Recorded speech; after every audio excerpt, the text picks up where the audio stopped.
about the campaign. How's it going? Campaign is going well. Thanks for the opportunity to be on, by the way, Ed, Brandon. Thank you. Appreciate this very much. Campaign is going well. Look, it's a knockdown, drag-out primary, August 18th, election day. People are already voting via absentee ballots. Early voting starts soon. So we're knocking on doors daily, and people are either they're holding their absentee ballots and they're happy to see you, or they're saying, hey, we already voted. Best of luck. So it's happening. But it's a 9-way primary. I would say, and polling shows that it's going to come down to 4 candidates. We're among them, and it's very competitive. Very competitive. What was that second question you asked? One of the questions was, how much money has been poured into this campaign? How much money? There's a lot of money that goes into politics, as everybody could probably imagine. We have been the grassroots campaign. Our job has been out there, being born and raised here, talking to neighbors, having served the district for 8 years, going back, talking to them about my record, and asking if they'll continue to support me. We have raised, and you asked this question, so I'll answer it. We've raised about $700,000 in this race. That's a lot of money. But we are on the phone dialing for dollars, asking for $5, $20, $100 at a time. Meanwhile, my biggest opponents in this race have millions. They've been either funding their own campaigns with the millions they've made. God bless them. They've done well in life. That's what they decided to do, to spend their money. Or they're people that are infused by Washington insiders who are, frankly, supporting, booing their race. Meanwhile, we're standing on our own through grassroots support. Now, why would somebody from Washington infuse money into little old Fort Myers? Well, we could all guess as to speculate why someone would want to do that. But frankly, your vote in Washington carries a lot of weight when it comes to power and how people want to be influenced. There's a lot of lobbyists. I've dealt with that in Tallahassee. Money talks. And so it does beg the question, when someone has millions and millions and millions of dollars coming to them through super PACs, where are the strings? Where are the strings attached? So we can all ask those questions. I could speculate, but I'm sure voters can do the same. Now, for the people that are not familiar with who you are, do you want to tell us about your past, how you've established yourself here in Florida? You work for your current majority House leader for the state of Florida. Kind of just tell us about your history and what you've accomplished here in the state level. And thanks for that opportunity. Again, thank you for listening or tuning in on Facebook. Dane Eagle. I'm born and raised here in Southwest Florida. Went to Bishopville High School, Pelican Elementary, Good Shepherd, St. Andrews, you name it. This has been my home. Went to FTCU for a year, got my degree from UF Economics, and I'm a real estate broker by trade. I've had my license for 18 years here in Southwest Florida. I ran in 2012 because our economy had hit this area harder than most. We were all affected by the economic recession. Southwest Florida especially. Foreclosure crisis, tourism was gone. You name it, we were hurting. And I, being born and raised here, seeing my neighbors, family, some of them who are here struggling at that time, knew with my energy, my passion for politics, working with people, had to do something about it. I'm a fiscal conservative first and foremost. So I went to Tallahassee and put actions into my words. We've cut taxes by $10 billion in the last 8 years, cut our debt cut taxes by $10 billion, cut our debt by $8 billion, have over $4 billion in reserves. So that's what I've been doing these past 8 years, fighting for our community, fighting for the taxpayers, working with Governor DeSantis to get great things done. And I'm asking if you vote in Congress to continue working for you. And, being a New York born and raised person, how much I appreciate your house and what you guys have done to keep Florida as one of the best states in the union. Huge. Unlike what New York has really done. So a lot of kudos to you for that. Thank you. But, for all your accomplishments, there's always going to be the critics out there. And, we should talk about that and hear what the opposition is saying about you. Sure. Many on the far right, conservatives, have a lot of issues with your stance on gun control. Sure. Mainly because you supported the Marjorie Stoneman Douglas Act, correct? Sure. Just tell us, what is your stance on gun control? Are you going to protect our Second Amendment right? Absolutely, we'll protect Second Amendment. I do not support gun control. I have supported and sponsored over, I'd say, 18 bills in the Florida House to protect and defend our Second Amendment. I myself am a gun owner. I've got my concealed weapons permit. I'm an NRA member. I've been fighting year after year to make sure that law-abiding citizens have access to firearms. In fact, my number one duty was making sure that we got rid of gun-free zones. And we see it in our schools every day. And this is exactly what the Marjorie Stoneman Douglas bill did. So that's what we need to get into. Of course, opponents want to attack people on that. The Marjorie Stoneman Douglas bill, first and foremost, made sure that our teachers have access to weapons. What we do in our society is we say, hey, you have the right to carry a weapon. You have the Second Amendment anywhere you might want to go. But the minute you step foot on school grounds, sorry, you don't have that constitutional right anymore. And that's where these people go and create mass violence. We saw that happen in Parkland. 17 people died. One of them defended his students with his life because he couldn't carry a gun that day. We named the program after him. With training, teachers have the ability to carry a weapon. So a vote for the Marjorie Stoneman Douglas bill was a vote to expand Second Amendment rights on school property. A vote against it was a vote against teachers' right. A vote against it was to vote with Democrats. 75% of Republicans voted for the bill. 75% of Democrats voted against the bill. And a vote against the bill was a vote against Donald J. Trump. What Donald Trump also called for in that bill was due process, not red flag laws, as my opponents want to talk about, but due process, constitutional due process. The Fourth and Fifth Amendment is someone like Nicholas Cruz, who's an extreme monster, who wants to wreak havoc on others, mental health issues, who should not have access to a gun. There should be a due process where a police officer can petition through a warrant to a judge and a process to overturn that. President Trump has called for that. We put that in there. He also called for retail provision. By no means does it take away anyone's right to keep and bear arms. My opponents will call that all day long. But look, what I've said all the time, I support President Trump 100%. I'm the only person in this race who can say that. If others say that, quite frankly, they're lying, because they're also saying they wouldn't have supported this bill. President supported this bill. I supported this bill. My Second Amendment record is the same as Donald Trump's. So before I give it to Ed here for the next question, am I hearing this right? Is that your critics has got this all wrong when it comes to their criticisms with you on the Second Amendment? Sure, they're twisting it by far, but also they're saying I support Trump, but I don't support that bill. They're saying that they would have voted with the Democrats by not supporting that bill, and they would have voted against Donald J. Trump. So just a little bit of misinformation with that bill? Absolutely. Ed, you got a question? Yeah, by the way, both candidates we had on last week said they were in Trump supporters, Trump too. supporters, So, yeah. but they probably also said they would have voted against that bill. So therefore, they're voting against Trump. Yeah, I don't think we didn't get to it, so I'm not sure. So let me ask you about the coronavirus. You might have heard of that. It's something going around these days. Wait, and what? Corona? Yeah. And what is your opinion? The cases are spiking again all over the country, Florida, Texas. What is your opinion on how President Trump has handled the virus? I think President's done a phenomenal job. I mean, what he's done is given the information to the people, to the states, and respect to the 10th Amendment, allowing the states to do the right thing. And we've seen some states mishandle it. We've seen some states do a great job. I, for one, think Governor DeSantis is a model for the nation and what he has done. He did decide to shut down for that short period, and I think he himself regrets that. The models he was looking at said Armageddon was on the way. He decided to act. Now you see, even with cases, quite frankly, they're spiking because tests are going up, but also they're spiking amongst the healthy population. We're not seeing spikes amongst deaths or amongst those being hospitalized. So here's what we're seeing. And what we've done in the past, in pandemics, with pandemics that were, quite frankly, far more deadly, what you do is you quarantine the sick. You isolate the vulnerable, and you let the general population get back to work and do the right thing, practice social responsibility. We're putting those guidelines out there. We're not saying, hey, if you're sick, go out. We're saying if you're sick, stay home, wear a mask, do the right things, but don't look to government for all the answers. Don't look to government mandates to guide you. Look to government for guidance. I think the governor and the president have done a great job balancing freedom and your personal health, and it's a fine line to balance that. But I think we need to look to personal responsibility moving forward, not government mandates. Should there be a mandate for masks? No, absolutely not.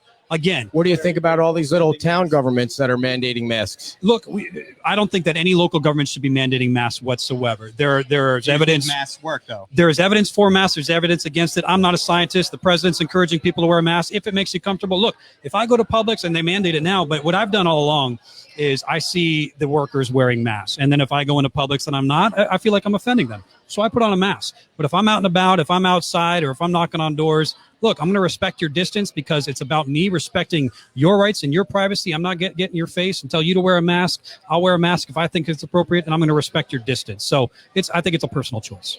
What do you think about the Defund the Police? Absolutely ridiculous. And it's sad that our country is even discussing this. I don't really get into, I try to be, obviously I come from a conservative perspective when I'm reporting, but if there's one thing I laugh at, and I'm sure you're going to talk about it, it's defunding the police. That's the one thing I am very vocal about. Oh, that is just the silliest, dumbest thing I've ever heard. We'll never get behind it. The number one duty of our government is to keep its people safe. I mean, we do all these things we should in healthcare, you name it. That should not be a duty of the federal government. And what happens when we don't keep people safe? What happens? Chaos. People are dying in the streets. I mean, what's going to happen when you call 911 because someone's breaking into your home? Oh, and by the way, the left is saying you can't have a gun. The police will protect you. Well, now we don't even have the police. It's asinine. My mother-in-law is a former police chief of Kissimmee. My father-in-law was a deputy sheriff in Orange County. I mean, I come from a background of law and order. We have supported in Tallahassee these past 8 years, supported law enforcement, made sure our men and women in blue that are protecting and defending us, standing for law and order, that they're held up on a pedestal. They're putting their lives on the line every single day. Yes, there's bad apples in any industry, and what we should do to weed them out is fund the police better accountability. Make sure they're attracting the best and the brightest that really want to serve, and not people that are in it for the wrong reasons. It's not about defunding the police, rather fund them better. fund them better. Should there be any reforms at all? The black community feels like they're always singled out. Look, and I'll speak about the black community too, and Black Lives Matter. I know so many people, and I agree that there should be. President Lincoln stood for racial equality. All men are created equal, and women. So we are all for that. But what we're seeing through Black Lives Matter, and other groups like Antifa, is a hijacking these movements, taking the best intentions of some, it into riots and chaos. That's what's completely wrong about this. Yes, maybe there should be some reforms. Departments. That's up to the individual police departments. We have a great job here in South. Radical left cities where the chaos and the riots are happening, run by radical Democratic mayors. Yeah, they might need some reform. All right, we're going to take a question from the Facebook audience. Do you think it's possible to be a good conservative Trump supporter and still not agree with everything he tweets? What was the question? Say it one more time. Do you think it's possible to be a conservative, a good conservative, a Trump supporter, and not support his tweets? Everything that he tweets? Look, the president, I talk to so many people, again, knocking on doors that ask, how do I feel about the president? I say, I support him 100%. And they say, I wish he wouldn't tweet as much. I said, but do you support him? They say, absolutely. And I ask people, what's your number one concern moving forward? Most of the time, 90% of the time, regardless of party, is, hey, I care about my pocketbook and I care about my safety. So who are you going to vote for? Biden or Trump? And yes, maybe sometimes he's off-colored in his tweets, but I think the American people also gravitate to that because they're not looking for that polished politician. They're looking for someone who's going to speak their mind. And by the way, he speaks directly to the voters when he tweets. I think the media hates that. And that's why they call him out, and they've been at war with them for 4 years, because he goes around them and talks directly to the people. Yeah, you don't have to agree with everything he says in his tweets. I think he's doing a phenomenal job regardless. Something I pointed out last week when we were speaking with Byron and Christie is that it was either the Wall Street Journal or the Washington Post. I think it was the Washington Post. Did a article about the top 20 most crime-ridden cities in America. 17 of them are run by Democrats, 2 independents, and 1 Republican, which happens to be here in Florida in Jacksonville. What's your thoughts about that? Are we going to see more of that if Biden gets into office? I think we absolutely would. If this election season, November 3rd, we are going to decide, and we're seeing it right now. Look, I wish that it wasn't always Republican, Democrat, but there is such a fine line in the sand right now about law and order, about chaos. And you see it with the Democratic leaders, Nancy Pelosi, AOC, Biden, out there encouraging riots and saying, by the way, these are peaceful protests. No, they're not peaceful protests. Our Constitution does allow for peaceful assembly. This is not peaceful. This is riots in the streets. This is crime. This is anarchy. And our leaders on the Democratic side are supporting that. So yes, if you vote them through proxy, you are also voting for this kind of behavior. We cannot have that. It's time to make a stand. Why should people vote for you and not Casey Asgar? Well, I won't get into my opponents, but what I will say they should vote for me for is the experience. Experience matters. We have a lot of people in this race, some of them with no experience, some of them with little experience. I, by far, have the most experience. I've served 8 years. I understand the legislative process. We need a fighter to represent us in CD19 in Washington. This will be the 5th congressperson we elect since 2012. Some of them are great people. Some of them didn't vote nearly as what I would like them to vote. But the bottom line is we've had turnover, and it's been the laughingstock of Washington. Frankly, what we need is someone who's going to go up there and fight for us, be consistent, not only in their voting, but in conservative principles. And I have the record that shows that. Furthermore, I have proven that I understand the legislative process. I became majority leader at the age of 35 in the Florida legislature, the 3rd largest state in our union. Send me to Washington. I will get to work on day one, fighting for our principles, and I'm not going to turn tail and run home after a term or 2. I believe in term limits, but frankly, we need someone there for the next 8 to 10 years who's fighting for us, and I can do that. I'm the only one who can say they can do that. So something that other critics worry about with you that they've just told me, in private conversations, are you going to be that guy that goes up there and looks AOC in the eye, looks Nancy Pelosi in the eye, all these radical Democrats, and say enough is enough? And are you gonna be that guy? People want to hear that you're going to be that guy for them to have faith in you. Talk about that. Absolutely. And what I will talk about too is again, understanding the legislative process and how that works. Their own Democratic Party has put them in the corner. They are the misfits of their party.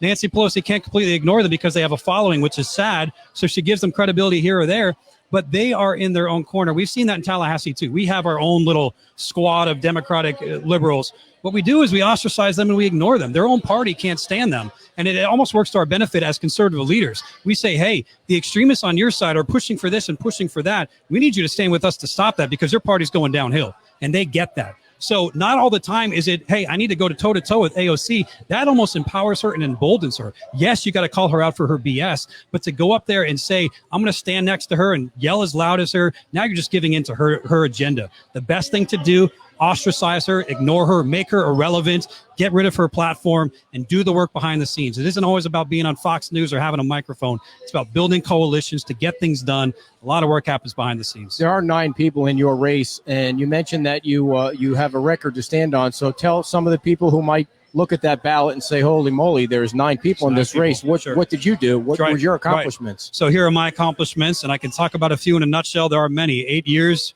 Ones, because I'm going to talk about that after you answer this. I'll mention it quickly, and then we'll go into more depth. But again, I mentioned the economic issues. That was first and foremost the number one thing I went to Tallahassee to do. In my 8 years, we've cut taxes by $10 billion. We've cut our debt by $8 billion. We've got over $4 billion reserves, which was so important, especially with COVID-19 hitting and the economic shutdowns. We have states now that are calling, we talked about this, calling now for Floridians to bail them out when Floridians did the right thing because they sent leaders to balance the budget and put money in reserves. We already did it. I stood shoulder to shoulder with Governor DeSantis to ban sanctuary cities, to expand E-Verify, things that Congress has failed to do. They should be addressing illegal immigration. That's a federal issue, but we've been addressing it to the state level because they won't. Water quality, $1.3 billion in the last 2 years to fix the mess that we've seen, fighting for the unborn, fighting for the Second Amendment, fighting for veterans, fighting to get dangerous criminals off our streets. You name it, I've been there working for it. Proud of my record. Now, another thing that's on the minds of every Floridian, especially South Florida, Southwest Florida, is water quality and restoring the Everglades. Sure. Although I feel like the word restoring is kind of a myth, because if you're going to restore the Everglades, you have to kick out all of South Florida. Water quality. Right. What are you going to do to help expedite the process? We have a plan in place to fix our water quality. It's not like we don't have that in place. It's not like we're running around with chickens without heads. It's just a matter of funding. What are you going to do to expedite that process even further? It's been expedited a lot in the past 5 years. It has. Even, that's, I give a little bit of credit to Francis Rooney for that. He has helped with that. That was his number one agenda item. What are you going to do when you get to Congress? We're going to continue that process. And I'll talk about what I did only because that tells you what I will do. So I mentioned $1.3 billion the last 2 years as majority leader fighting along DeSantis for these projects. You're exactly right. To restore the Everglades means that we are going to undo a 100-year-old problem, kick out millions and millions of Floridians. Look, when we first made Florida a state, Congress got with those living in Florida and said, we're going to make you a state. You need to drain the Everglades and make that a breadbasket for the United States. It worked. We had a mentality back then of conquering the land. That has changed. We now know that we need to live in harmony with the land in order for us to continue to thrive and our economy to do well. So we have changed course on that. We did pass a bill in the year 2000 with the plans in place that you talked about. But the problem is we then had 9/11. We had recessions. We had people that weren't focused on it. Hurricanes. So in the last decade, we have done more for this issues in the last 2 decades combined. We got to complete the projects. We do got to find ways to send some water south. We got the southern reservoir. We need the eastern and western reservoir. The water flows from the north and it goes in the lake and then it gets trapped. So we need to find ways to address that. Those plans are in place. We don't need to reinvent the wheel, as you said. We need to fund the plans. We got $1.3 billion these last 2 years. President Trump finally, it didn't happen under Obama. The last 2 years, we got $500 million from the federal government. Now, that's supposed to be a 50-50 cost share. There's some disparity there. We need people that understand that process to go up and fight for more funding. It's going to take money and time. That is the only answer. How do 19 people get shot outside a funeral home in an American city and nothing gets changed? Because these are radicalized cities that do not believe in law and order. For people that don't, maybe just a little context, it happened in Chicago this past weekend, correct? This past weekend at a funeral of a guy who was actually gunned down and murdered the week prior. Someone went to the funeral. They think it was gang related, opened fired on the crowd, hit 19 of them. Thank God they're still alive. But go ahead. This is an example of why gun control does not work. Chicago is probably has the most gun control than any other city in the United States. They're also the murder capital of the United States. What happens when you take guns away from law-abiding citizens, just like drugs? We have a ban on drugs, but people find a way to get drugs. Law-abiding citizens don't use them, but others do. You take away guns, law-abiding citizens won't lose them because they are law-abiding citizens. Criminals will. Then you don't have a way to defend yourself. That's exactly what's happening in Chicago. And then they're talking about defunding the police. Gang violence is out of control up there. You need more police. You need better trained police. You need better accountability in police departments. But you also need to arm them with the right arsenal to fight this gang violence. And they don't do that, and citizens don't have guns, so therefore they're shooting up the streets. So a problem I have been constantly reporting about is, our God-given rights, the Bill of Rights, right? it seems like there's a different standard for conservatives with our freedoms and liberals. If a conservative speaks out, the most recent local example of that was Alfie Oakes. Right. He said Black Lives Matter was a hoax. He wasn't being racist. He was just saying the organization itself. Black lives do matter, but the organization is a hoax. That's where people. I think he also said the virus was a hoax. He said the virus is a hoax, but well, that's not a hoax. The virus is not a hoax. But my point being, now you got everyone canceling contracts with them, and they're trying to basically, it's cancel culture. Let's cancel Alfie. Even though he really didn't say or do anything wrong, he just voiced his opinion. If I was his publicist, would I have told him to release that? No, hell no. I would have told him. I would have definitely made that a little more PC, just because he's a business owner and well known in the community. But you got everyone attacking him. The school districts canceled the contracts with him. Are we seeing an attack on our civil liberties? Yes, absolutely. This is cancel culture. There's no question about it. I even got in this debate the other day, talking about the Second Amendment, and I believe the person was on the other side of things, said, you Republicans are always talking about the Second Amendment. What about the First Amendment? I said, the First Amendment is first for a reason. Our founding fathers made the First Amendment because they didn't have a right to speak out against their king for fear of their life, liberty, and property. There's First Amendment for the reason. People take it for granted, and we even see the radical left, who is so great about the First Amendment, upset when you use the First Amendment. They like when you agree with them, but when you don't agree, then you don't have a right to your First Amendment. So then I said, the First Amendment's there for a reason. Second Amendment is there in case the First Amendment doesn't work out. I think it's a Dave Chappelle quote, which I love. And she was up in arms. No, Second Amendment. You don't get to choose which Bill of Right you want.